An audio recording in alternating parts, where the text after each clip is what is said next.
a lot of the OG boxers look at the younger boxers like they food right now. Yeah. Like if you watch Boots and David Everson this weekend. Yep. Absolutely. 1 out of 10. What we give Boots' performance? I'm gonna give Boots' performance a 7, 6. No, 6. Yeah, 6, 6, 6, 6.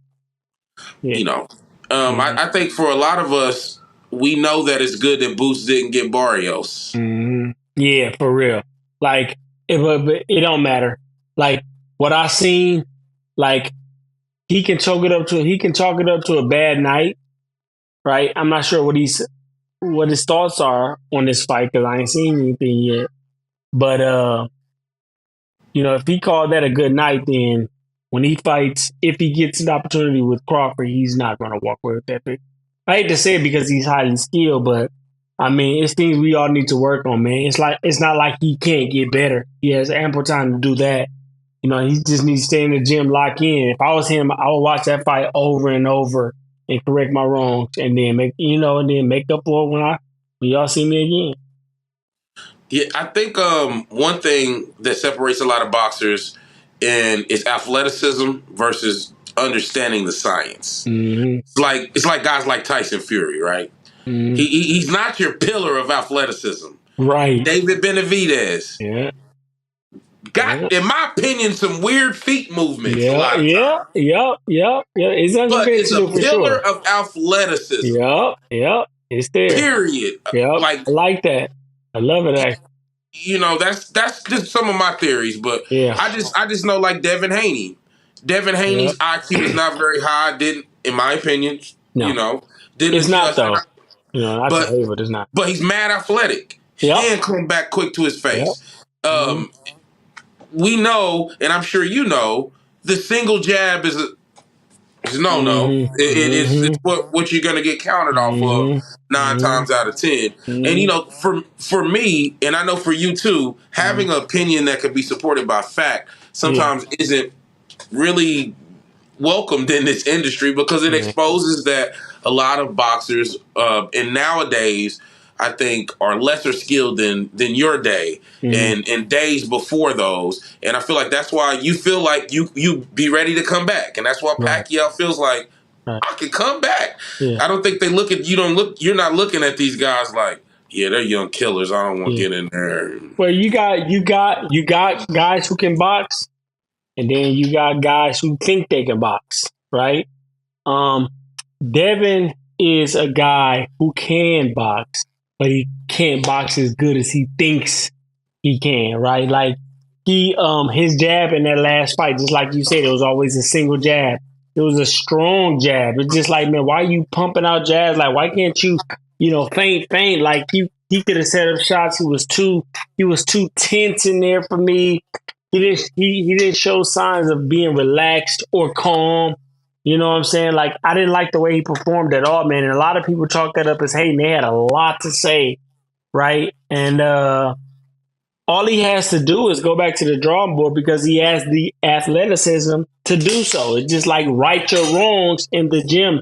Don't worry about what we got to say. And every nigga ain't hating on another nigga because he a nigga. It's just like it is what it is, bro. You need to work on these things. The way I did shit, you can understand that. Now, I might have a little humor attached to it, but I mean well when I speak, man. You will get the information you need if you take it the right way from me, man, because that's the only way I see it. I've been hard on myself the whole life, so can't nobody be harder on me than me. So when these cats hear it, man, they need to take it for what it is and just get in the gym, get in the lab, and then execute on that. Yep, that's the hard part for me being media, man, because I feel like as media, sometimes you're thinking like, I can't really say what I want to say about some of my favorite boxers because they'll never deal with my platform. I know, right? That's such a. But my thing is this too. If that's the case, because it ain't gonna be the case for every one of your fighters. You gotta just chalk that up for what it is, man. Because the most important thing is they need to hear what's most important for them. You know what I'm saying? Now, if you don't have a background, it's just like a lot of the times cats can shut up. Even if you mean well. Right? But you don't got to look forward to having these big names on your platform. It's like the ones around them are the ones you want to attach yourself to that can help them realize that. So you might spark something in the coach's ear, in a friend's ear, you know what I'm saying, in the acquaintance's ear, or in a fellow boxer's ear that'll relay back to that fighter somehow. You know what I'm saying? But I'm not going to shy away from what needs to be said to protect someone's feelings, bro. Like, man, we got a lifetime of that coming, regardless if I don't speak on it or not, man. It's a lifetime of that coming our way, man. You got to let that grow you, bro. 100%. I agree. You know, and I think really we talk about boxing. One of the biggest reasons why I think not only some boxers have become more sensitive and some of them are less skilled is because there's no amateur pedigree for a lot of these guys anymore. But it's too many words. It's too many people stating opinion. Whether we know it or not, you know, they're looking at a lot of those comments, right? Like literally 95 to 98% of those comments are from just average Joes, everyday people, whether it's good or bad. And then you would get the, you know, oh man, a comment from Floyd Mayweather, Roy Jones, you know what I'm saying? Dang, Tyson spoke on my name, you know what I'm saying? Just like, you know, you can look for stuff like that, but you start to seeing enough of those bad comments, man. It's like the next dude that say something, I don't care who he is, I'm going in. So yeah, they got a reason to be offended, man. Too many people got a voice today. Yep, I think it's just like I said. It is. I think about that with Devin Haney, man. I really go light on Devin Haney because I'm a big fan of Bill Haney. Yeah. And I love Bill. You know, if anybody who I don't know, you know, like anybody father situation. Yeah. But if you don't have a father swinging the bat for you, sometimes it's good to see Bill Haney. Like, he gonna make it entertaining. He definitely gonna catch that nigga again. He definitely gonna box for his son. I think the only thing about Haney is his father, you know, Bill, is he gives his son credit to a fault. It's just like, it's almost like he's lifting the son up so much to where he's not allowing him to see where he messed up. And the most important thing you can do, you know, for a person that you love, a fellow fighter, you know, I said you want to see be great, whether you love him or not, you know, it says is improve. Like if you're not a Hall of Famer / undisputed, you know what I'm saying? He's been undisputed, right? If you haven't beaten the top names, if you still have growing to do, I'm not going to talk like you already at the pinnacle. I'm going to talk to you like you're on your way, right? And that's what Bill doesn't do. Bill ups his son to a fault. You know what I'm saying? I don't blame him for it because that's his son. You got to show love for his son. I don't want him to get it twisted on that note. I just want him to understand that it's just like, okay, son, it's time for a little constructive criticism. You could have did this a little better, that a little better. You still execute like I need you to do. Mentality is there, but this is what we need to do when we get in the gym next time. I never hear Bill say that. You know, I think one big thing for Bill, and I think for a lot of us, is that we got to do it in one generation. Yeah. I put Bill up there, man. And Bill, if you watch this, man, I'm saying this with all respect. And I don't, with the abuse aside, I put Bill up there with like Joe Jackson. Mm. Like, if you don't got Joe Jackson pushing, you don't never have Devin Haney. Absolutely. You don't never have it. Floyd Mayweather either. That's the kind of fathers I admire. If you got kids, right? Yeah, absolutely. I got 5, man.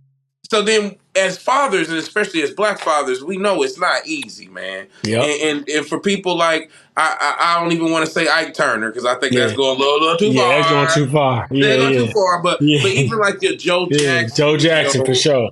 Your Serena and Venus's father. Oh, man, I love King Richard. You know, some of these guys. My grandfather. Yeah, like your grandfather. Yep. Some of these guys who understand that, like, I need Anthony and Andre to be serious about this because we can make big strides in one lifetime. Yep. You know what I mean? That will help our family forever. And I think that's what Bill, he studied that Mayweather blueprint. And he probably talked to Floyd, and Floyd was like, go to Mexico. And Bill was like, Exactly. And, you know, I respect the shit out of Bill for that. But I just, like I said, I know Devin is hella athletic. If he was taller, he'd probably be a good basketball player or football player or any of them type of things. But the way his daddy pushed him, you never know, man, because Like if it was up to me, I wouldn't be here talking to you right now because you wouldn't know who I was. I would have quit, right before I won the national power, which was my road to the Olympics, the first tournament I won. Right? We're kids, man. We're living day by day, meaning for the moment. Right? It's up to the fathers, right? They had the end goal in mind from the start. That's why we started. So I seen Devin Haney in the gym at Floyd Mayweather's gym when he was 9, 10 years old. I seen that boy walking around in the gym with his daddy, and his daddy talking just like he talked today. He gonna be the man, and the boy been doing his thing, man, because they see the end goal, regardless of what we got to go through. If we lose a fight, I'm the whole trip home. I'm crying, and I just want to quit. I'm done. You know what I'm saying? Like I hate my life. You know what I'm saying? Like if we in the gym, we have a bad day. It's like, man, I'm tired of boxing. You know what I'm saying? We get in there and spar cat and get touched a little bit. It's like, man, I don't think I want to do this no more. Because we living for the day, man. It's like if I don't execute today, then I'll never be able to do it. I see things for what it is, right? Our fathers, man, or our loved ones, or the coaches that really care about our well-being and seeing us succeed, whether they're family or not, you know what I'm saying? I guarantee, man, there's probably 60% of those coaches in this game, and why we know most of the people, Roy didn't like his father. His father still got him to where he is today. Floyd Mayweather couldn't stand his father. His father still got him where he is today. Michael Jackson and Tito and Jermaine and all them didn't like Joe, but he got him to where he is today. I guarantee you it was days where Devin couldn't stand his father, but his father got him where he is today with money. It's like you was balling, you know what I'm saying? Like early. So it's like his daddy had that end goal in mind, and he got Devin there, regardless of Devin's feelings, regardless of my feelings, regardless of Floyd Mayweather, Roy Jones' feelings, man. It's like they know what needs to be done. Soon enough, we'll realize it when the time comes. But for now, I got to do my part and keep your ass in the gym.